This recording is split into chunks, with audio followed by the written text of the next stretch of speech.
For vulnerability to truly shine, it has to start at the top.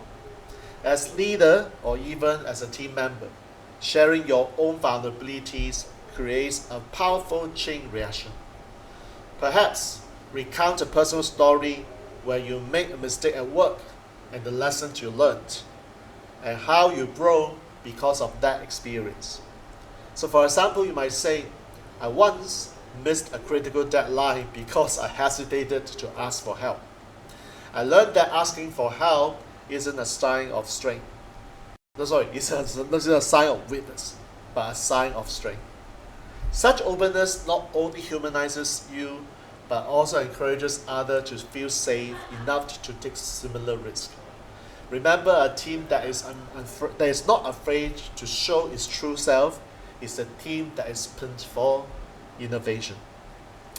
Okay, thirdly, celebrate successes and acknowledging contributions. Don't just focus on mistakes. Be equally enthusiastic about celebrating successes. Create moments where every team member feels seen and appreciated. It could be as simple as giving credit publicly in meetings, or structure as a monthly team recognition program if it is feasible.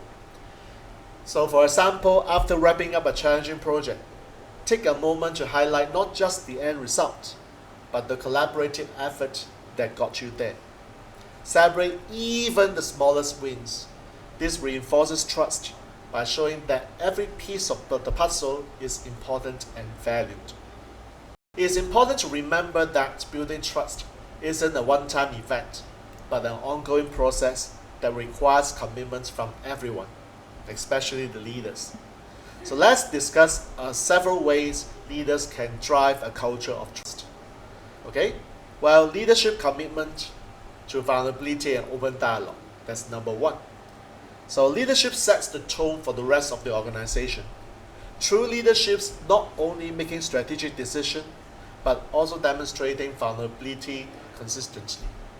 So when leaders openly share challenges and acknowledge their own areas of growth, they set the precedent for honest communication throughout the team. It's about creating an atmosphere where feedback isn't feared but welcomed. When you see a leader being real about struggles and uncertainties, it gives you the permission to do the same. 2.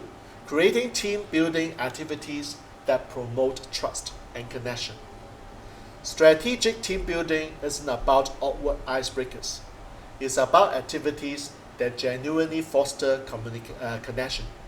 And this might involve structured workshops where team members share personal stories related to work challenges, or even trust building exercises like collaborative problem solving games activities where team engage in experiences that requires mutual support.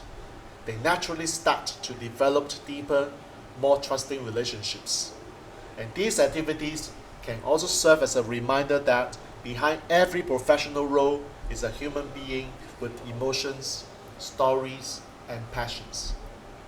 Well, number 3, establish clear communication channels and expectation. Ambiguity is always the enemy of trust.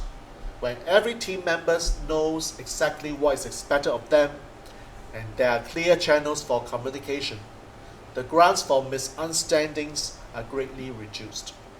Set regular check-ins, designated feedback sessions, and clear guidelines for open dialogue. Ensure that everyone knows that their voice matters and that no question or concern is too small to be addressed.